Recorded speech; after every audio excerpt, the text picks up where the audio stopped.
Today we're going to learn about the distribution of different natural resources that we have on Earth. So if you could take out your C notes, we'll begin. So our essential question that you should write at the top is, what are some examples of natural resources that Earth's geoscience processes have made? What are some examples of natural resources that Earth's geoscience processes have made? Basically, what are some natural resources that we have on Earth that have been naturally made?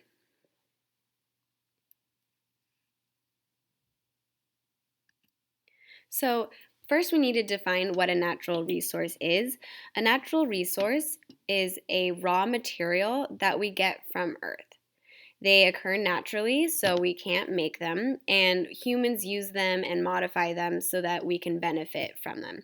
So, things like water, we use the wood from trees, we use different minerals and things from rocks. If you think of like your granite countertop, we've used rocks from the earth. We also rely on soils for our agriculture and farm, and then there's things like oil that we also get from this planet. So materials that we get from the earth that's made naturally. The top resources that we're going to discuss mainly today are petroleum, so oil, the things you would think about of what you'd put in your car, copper, so that metal that we use for different tubings as well as pennies, soil, which grows things, and water, which we obviously need to survive. So the first thing is we're going to discuss petroleum. And petroleum is used as a transportation fuel, so it's used to take people places. It could be in your car, in a ship, on a plane. It's also the fuel for heating and electricity, so for us to generate that electricity, we'll have to use some petroleum. And it is used for the production of goods. So when I say that, I mean any of the items that humans produced, like your backpack or your plastic mechanical pencil, anything like that, especially if it's made out of plastic, we use petroleum.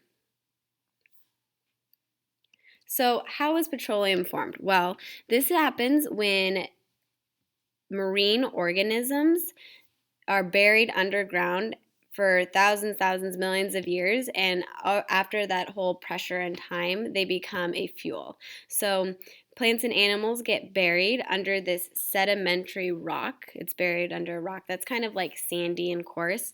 So when you have dead plants and animals get buried down there and put under a lot of heat and pressure after many years, then it will turn into a substance as we would know as oil. And perhaps you've seen those little oil rigs that go up and down on land that pull out oil from the ground, maybe a lot in Bakersfield.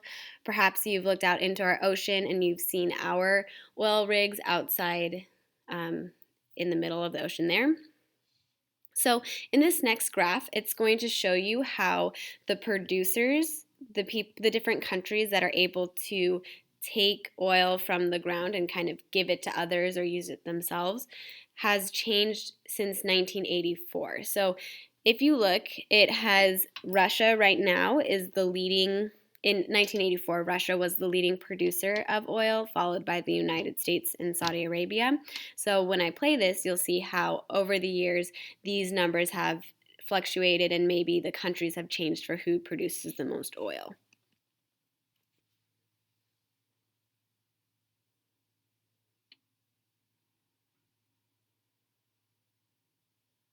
So even if you couldn't really read the words to see which countries were taking first place and such, hopefully you noticed that there was a big increase, especially after like 2009-ish, in the amount of oil that's been produced. So in your C notes, there is a chart that looks like this, and it's asking you to list the top 3 producers of petroleum. So our first one currently is the United States. We produce the most, followed by Saudi Arabia, and then finally Russia. And we produce an astounding 17,874,000 barrels a day. So every single day, we are extracting almost 18 million barrels of oil. So, if we are producing and taking out that much oil, then the next question would be, well, how much of that oil are we consuming? So, in this next graph, it will do a similar thing. Since 1976, it will show you how the top consumers of petroleum have changed over time.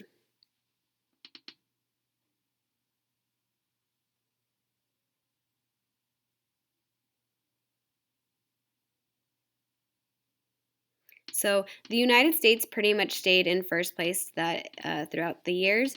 It is really high, as well as China and India. So for the top three countries that are using the most oil every single day, that would be United States, China, India. And we are currently consuming 19,678,000 barrels a day. So this one is close to 19.5 million barrels every single day we consume it. So one thing I wanted to point out is this number, 19 million, is bigger than the 17 million that we take from the ground. So we are using more oil than we are able to produce ourselves every single day, which means that we rely on other countries to get more of that oil. So whether or not that's a good thing, we're becoming a little bit dependent on other places to get that type of fuel. So the thing about petroleum, as well as any of the other natural resources that we're going to talk about today, there is an unequal distribution of it globally. So what that means is even if you want oil, that doesn't mean you're necessarily going to be able to find it underneath your ground. It depends where you live. So, as you can see, Venezuela, it's in South America, the dark blue one, is the number one country with reserves. So that means it has the most petroleum underneath its ground that it could extract, followed by Saudi Arabia, which is the one above or to the right of Africa. If you can see it, it's dark blue. And then Canada above us, they also have a lot of reserves. So despite the fact that the United States is the number one consumer, we don't have as much as these other countries. There's an unequal distribution, and that's purely because of the way that petroleum is formed. If you don't have the land where lots of plants and animals died and then were buried under water and sediment and all of that, then you're not going to have the oil underneath your feet. So it depends on where you are, what the past was for the United States, for whatever country you're standing in. That determines whether or not you have this natural resource beneath your feet. If you're wondering where our distribution in the United States is, Texas has our most million barrels of oil. At least they produce the most, followed by North Dakota. And you can see California is maybe fifth place in that. So what are some pros and cons? Some pros is that it's really abundant. We do have lots of places that have petroleum under their feet. Obviously not the same amount, but a lot of places have it. It's easy to use. Our kind of global system has been made so that we can utilize this fuel. We have a lot of machines that run off of it already. It creates jobs. We need people to, clean up oil spills. We need people to extract the oil. We have the ability to move our vehicles faster and for longer than other sources of energy. And it is easy to transport. So we can put it in trucks and move it around to places. Some cons of petroleum is that it emits a lot of CO2. And as we know, CO2 is a greenhouse gas, and that leads to things like climate change. So we really don't want to be producing more CO2 in our atmosphere, so that is definitely a con. It is non-renewable. Non-renewable means that the earth cannot produce it fast enough compared to how much we're taking it out. We are removing it from the earth faster than earth can make more of it. So we're going to run out of it. Yes, petroleum is naturally made. It just takes millions of years. So if I take it all out now, it's not like tomorrow I'll have more. It'll take millions of years for me to continue to get more oil.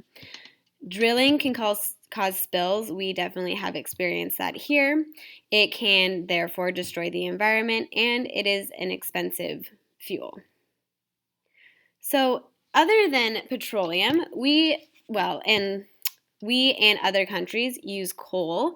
We don't use it as much as other countries, but I wanted you to be aware that this is another natural resource. It's also made from when plants get squished over long periods of time underground. So here is the data for how much coal is used, consumed, how much coal we use since 1984. So currently in this still frame, China is first, United States second, Russia is third.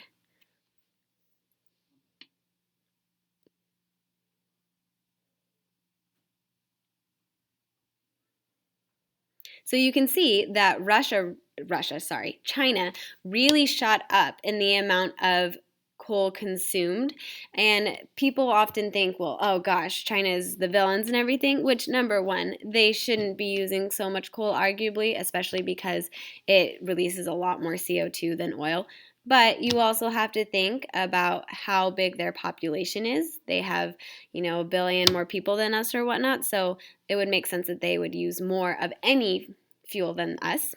Not that it's good, but just like petroleum, there is an unequal distribution of it globally. So United States actually has the most coal reserves, so we have a lot that we could take out if we wanted to, followed by Russia and Australia. So once again, what determines whether or not a place has this natural resource really depends on where they're located and what happened millions of years ago. Was the earth getting buried in sand over there? Was there a big water basin or ocean in that place millions of years ago? Were the plates underneath the surface, were they diving underneath each other and forming volcanoes? It all just depends on the different geoscience processes of our past. So this next one shows natural gas, our usage in 2017. So United States, followed by Russia, and then China are the top 3 consumers of natural gas. This is just another fuel that is produced. Here you can see natural gas also has an unequal distribution globally, most of it being found in Russia, Iran, and Qatar. So your job is to make a level 1 question. So any question that's pretty easy that you can find in the notes, the answer to in our notes, write that down on the left-hand side in the dotted box.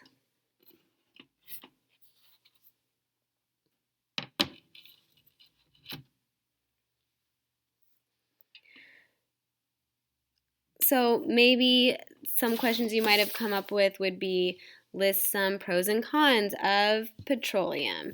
Or you could say which country is the top producer of petroleum? Or you could say what are some of the cons associated with petroleum usage? Any of those would be good. And I'm sure you thought of other questions that would definitely work. So moving on from petroleum, we have copper deposits. People don't often think of metals as being something that we utilize, at least from the earth, but copper comes from underground. So copper deposits are produced at convergent subducting plate boundaries. Whoa. So what that means is that underneath the surface that we stand on, Earth is made out of different plates, and these plates, as you can see in the picture, can sometimes hit each other. So when they collide, sometimes one plate will dive down underneath the other. So you can see in the picture, one of them is going down underneath and one is staying on top. That is called convergent subducting.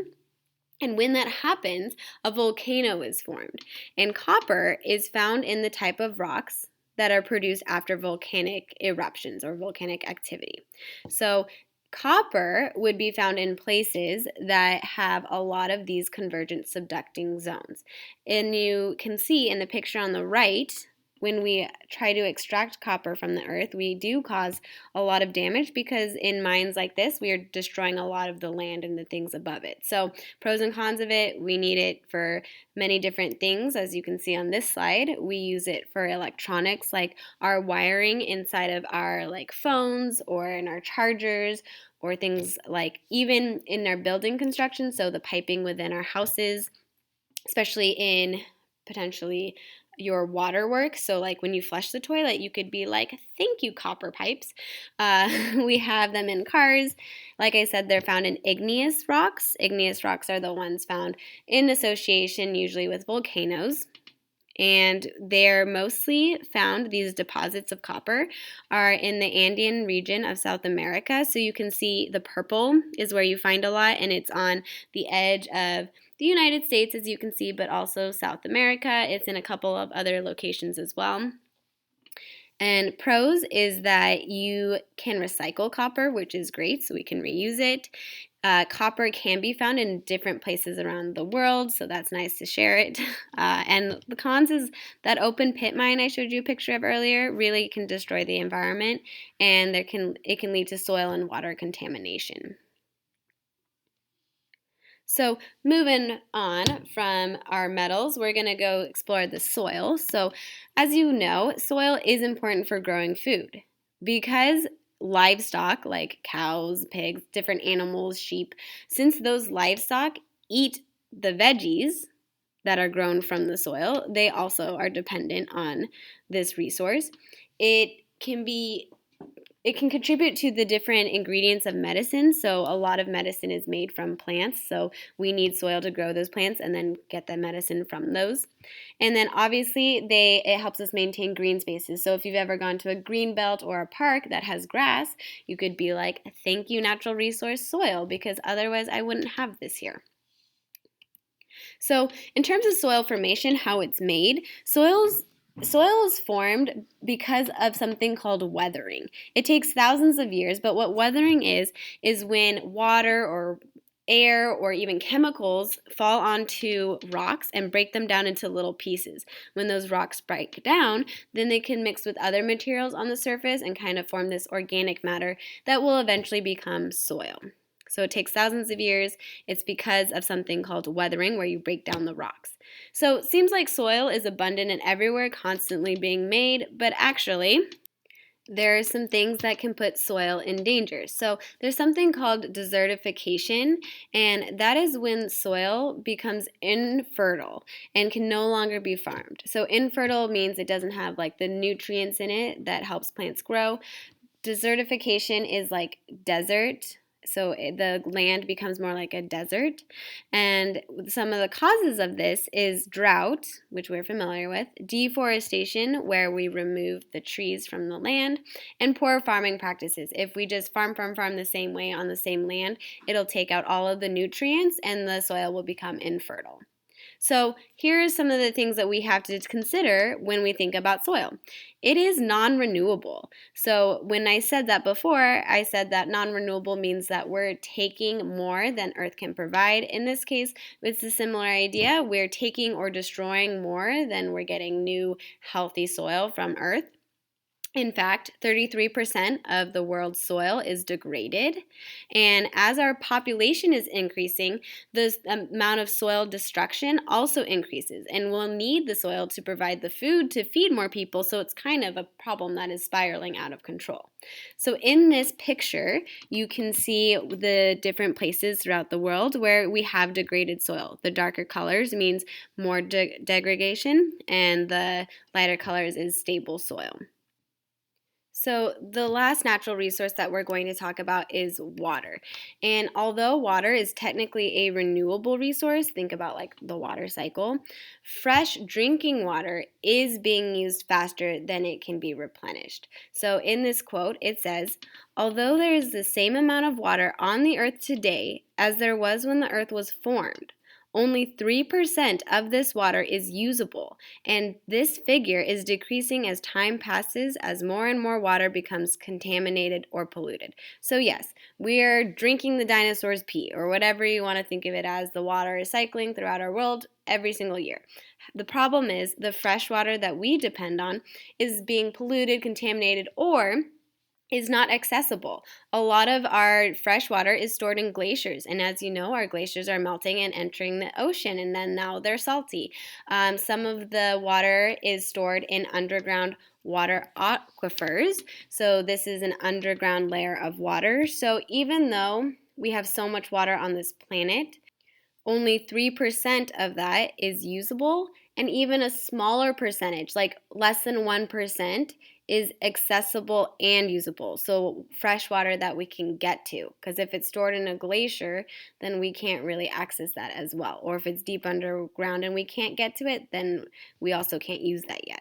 So these water aquifers, though, they are underground and they actually can filter out and purify, clean out the water. So when water hits the surface of the soil and the ground and kind of percolates down, different rocks and layers can kind of clean it of its contaminants, and then it'll pool in an aquifer. It's like a little pool underground, and we put down wells to pump the water out of those. So unfortunately, we are pumping the water out faster than Earth can naturally replenish those aquifers.